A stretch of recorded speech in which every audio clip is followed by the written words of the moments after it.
John, first run out ahead of the new season, what are your thoughts on the 80 minutes we've just seen today on Boxing Day? I was really pleased, to tell it the truth. I thought the first half we played a real smart and efficient game of rugby league. Second half we conceded a few penalties and York got some back-to-back sets, so that tested our defensive resolve. So it's been a good workout, and also there's been a number of young men who've had the debuts, and you know, a young man in a pivotal position in Rowan Milnes, who I thought was really good. So there's really is more plus points than negatives. You give Rowan his debut at the Halifax Yep. last Boxing Day. Yeah. When you look at the maturity and how he's improved, John, in the space of 12 months, that's got to be exciting for the club. It certainly is, yeah. We've got a real special player, I think, who's developing nicely. And when you put, you know, there's young Matty Staunton as well in the second row, and you know, with Ollie Wilson, who'll play in the next game against Halifax. So we've got some real good kids coming through, and there's a tier below them in people like Keelan Foster and Alex Stevenson and company, who, you know, didn't do themselves any harm. So it's a great place to be. It's an exciting place to be. Another player who I thought had a strong game was Conor Farrell on debut. Yeah, well, he did what, in all honesty, that's what I expected him to do, because that's what he does every week. He's a really consistent player. He does the basics of rugby league really well. He works very hard. So he's really my type of player, and yes, he was very good. And you know, don't forget the young lad on the wing as well, young Foggin Johnson. I thought it was exactly what we thought. He was a pest when he played for Hunslet against us. Well, I'm sure York thought he was a pest today, because he threatened all the time, and he worked very, very hard indeed. And like you say, it's that endeavour and that aggression when you wanted to get the quick play of the ball, that's going to perhaps give the referee that little bit of doubt. Is he slaying on in the tackle? Well, yeah. Well, he won us a penalty in the second half. We're under the cosh a bit, and he was pulling it out of his own half, working the ball out from his own half. They tackled him, but he worked so hard on the floor to try and bring the ball back into play that they had to concede a penalty. So, yeah, he's doing well. But there's a lot can go away from this, and look back on the pre-season that we've had up to now and feel satisfied with the performance. But the most pleasing thing for me is, and it sounds strange this, but it's when you name Webster, you name Rhys Evans, you name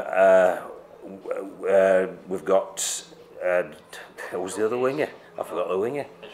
Who's played? Ethan Ryan, yeah, Ethan Ryan. We've got what's it? Keith. Joe Keys. We've got Flanagan. We've got Matty Wildy, you know, and obviously Steve Crossley and Ross Peltier are injured at the minute, but they'll be coming back in the fullness of time. So that's the real heartening thing for me, is when you put that lot in amongst the mix that you've seen today.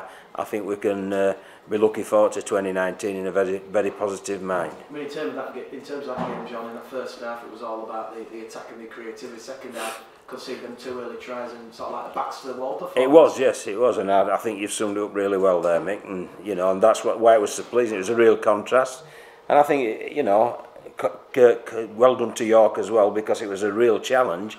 And then, you know, there weren't easy conditions to play in. It was quite heavy and it was greasy. And I think there's been some good football served up for anybody who's come along to watch today. Is there an injury update on young Evan Hodgson that took a knock in the first? Yeah, well, there isn't an update really, but obviously it's the same knee that he had problems with last season, so that is a bit of a blow.